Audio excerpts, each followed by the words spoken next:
Alrighty, welcome back everyone. We just talked about the Hall of Fame inductees and some of the people that are up for the first time, and definitely some really, really good names on that list. Mark Ingram, Aaron Donald, Sean Taylor, some of the really remarkable players in college football history are up for probably the biggest honor in college football, getting into the Hall of Fame. But let's get into an all transfer team. I'm going to do the offense today. Likely we'll do the defense tomorrow, but the offense is absolutely loaded. No secret there. It's been a crazy, crazy year for the transfer portal, but I really like my team, and I think they would really rival any team in the entire country, frankly.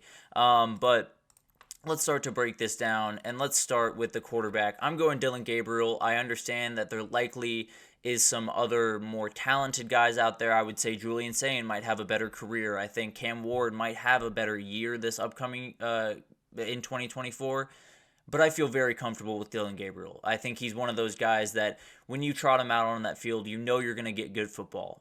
You don't necessarily know if you're going to get, out of this world. He's going to light the world on fire, but he's someone that can absolutely execute a game plan and do it at a very, very high level. So I think when you're talking about transfers this last year, when you're talking about guys that are going to have a huge impact on the team, Dylan Gabriel is likely at the very top of that list. So I went with him at the quarterback position. For running backs, I gave you two. I actually have 12 players on this list, but I couldn't help myself with wide receivers adding another one in there. But for running backs, I have the two guys that are two of the best running backs in the entire country, Quinshon Judkins and Damian Martinez. Judkins is one of the guys that I think everyone is watching going into this season. A lot are pegging him to be the Doak Walker Award winner. I've said on here before, I think Travion Henderson might be the better running back, but that's an argument for another day, I suppose. I do think this guy is absolutely insane, though, and I think when you put him next to a guy like Chip Kelly, who gets running backs a lot of space to work. We just talked about Kenyon Barner. That is one of the guys that absolutely benefited from being under Chip Kelly, and Quinshon Judkins could do the exact same. He's someone that could top 1,000 yards, could do just remarkable things, and be one of the top running backs off the board, if not the top running back off the board in the 2025 draft. And then you have Damian Martinez, one of the most dynamic players in the country. He made his way over in the spring portal from Oregon State to Miami, and it was an absolutely huge pickup for the Hurricanes. They had Mark Fletcher there, but you likely need one more back to just kind of make that a little bit more potent of an attack. And Damian Martinez is an absolutely fantastic back to choose from. I think he's one of those guys where you look across the college football landscape and there's tons of transfers that can kind of transform a conference, a team, the entirety of college football, but Damian Martinez might be towards the top of that list if you're not talking about quarterbacks, of course, because Miami needed the run game. They needed a change of pace. They needed someone to take a little bit of pressure off Mark Fletcher and off of Cam Ward. And Damian Martinez is the perfect person to do that. So I think he's one of those guys that could win the Doak Walker Award. And if he does do that, then Miami's going to have a lot to say about the college football playoff, about the ACC this upcoming season. And then you have Isaiah Bond.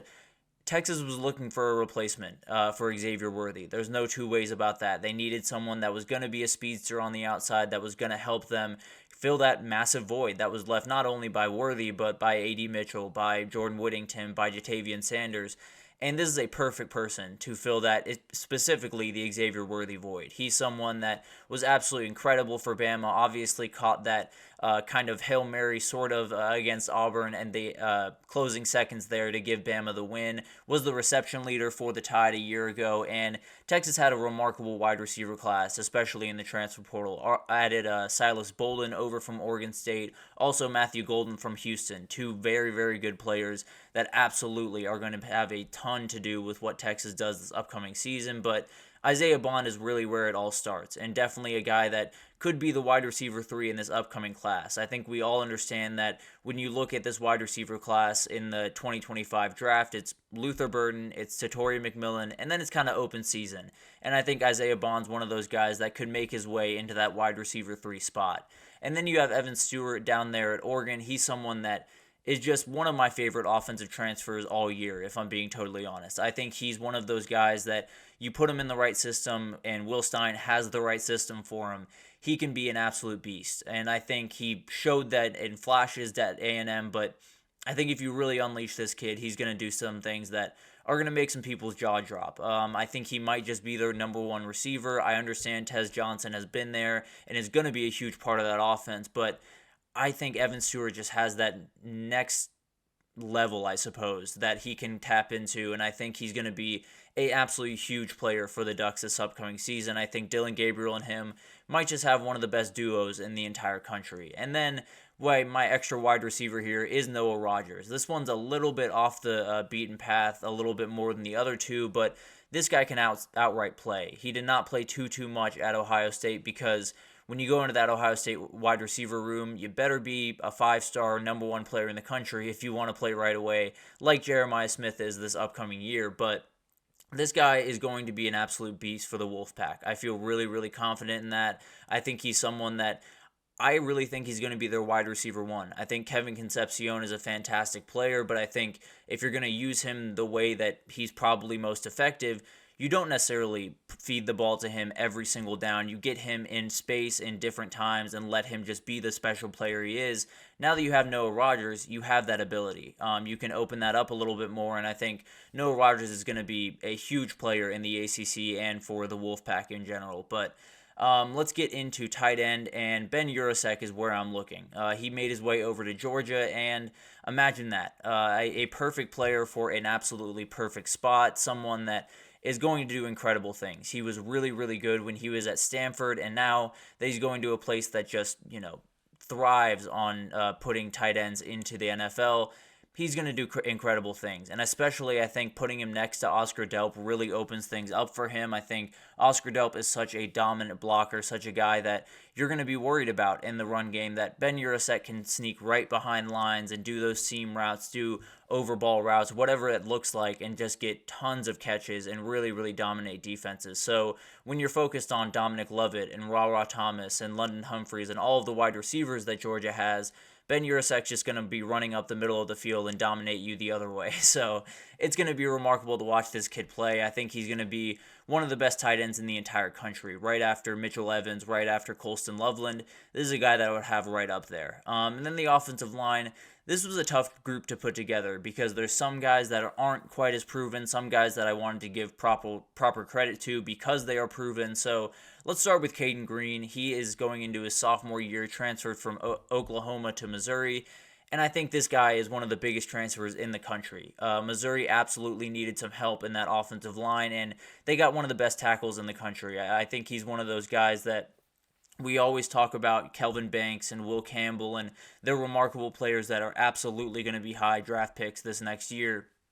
I think Caden Green's right after him. I think he's the guy that likely will be getting a lot of talk in the top 10 of the 2026 draft, and definitely will be someone that Missouri's going to need to play really good football, and he is no stranger to playing really good football, that's for sure. Jason Zandamela is a guy that is an uber-talented young player. Did not play any college football to this point, transferred from USC after just being there for the spring, but he's going to be a big player for multiple years for Florida. I don't necessarily know if he starts this year because Florida honestly has a relatively good offensive line over there, but the talent, he absolutely could make that list. He's someone that does really, really incredible things, is an absolute athlete, and I think he's going to be a force down there in Gainesville for quite some time to come. Parker Brailsford is going to be the linchpin for this Alabama team, just this same way he was the linchpin for the Joe Moore award-winning offensive line over at Washington the past year. So he's someone that's going to be absolutely huge. It took a little bit longer to get him on campus in practice than people imagined, but James Brockermeyer found his way to TCU, so that center position is wide open, and it's going to be Parker Brailsford, and he's going to absolutely dominate, if you were to ask me. And then I have Branson Hickman here. I think this is absolutely huge. I think when you talk about positions of need at big-time programs, it starts with Oklahoma and O-line. They have a big-time hole at that position. Now, Branson Hickman doesn't fix that altogether, but when you get an all-AAC offensive lineman, when you get a guy that can absolutely play really good football, it doesn't hurt anything, that's for sure. I definitely think he's going to be a huge player for them, and he's going to have to hit because this offensive line right now looks a lot like patchwork, but Branson Hickman is a very, very solid building block to build around. And then you have Lance Hurd, another guy that is a very talented young kid that absolutely, when he was coming out of high school, could have played D-line and he could have played O-line. He is one of those really special athletes that can do literally anything on the football field, but I think he's going to be the left tackle for the Tennessee Vols this upcoming year, and he's going to be an absolute beast. He is a force. His measurables are just out of this world. It doesn't even seem human, frankly, and I think he's going to be huge for Tennessee because if you keep Nico Iamaleava up, then he's going to be okay. He's going to be a guy that can pick apart defenses, but if Lance Hurd isn't quite the player that we expect him to be, it could be a long year for Nico. So it'll be fascinating to watch that unfold. I think when you look at this transfer class, there are so many remarkable players all across it, and especially on the offensive side of the ball. Texas brought in tons of really good wide receivers. Running backs were all over the place this past transfer portal cycle, and there were some really, really good players all across the offense. So it was not an easy list to nail down, that's for sure, but we'll do defense tomorrow to give you guys an idea of who is leading the way there. Caleb Downs will be in that team. I can say that right now. But we're going to take our third break here, and when we come back, we're going to talk about my group of 5 playoff contenders. There are tons of teams that can make some noise from the group of 5 because they have a guaranteed spot, but there are some teams that I'm circling right now that might be above the pack just a little bit. So we'll get to that right after this, so stick with us.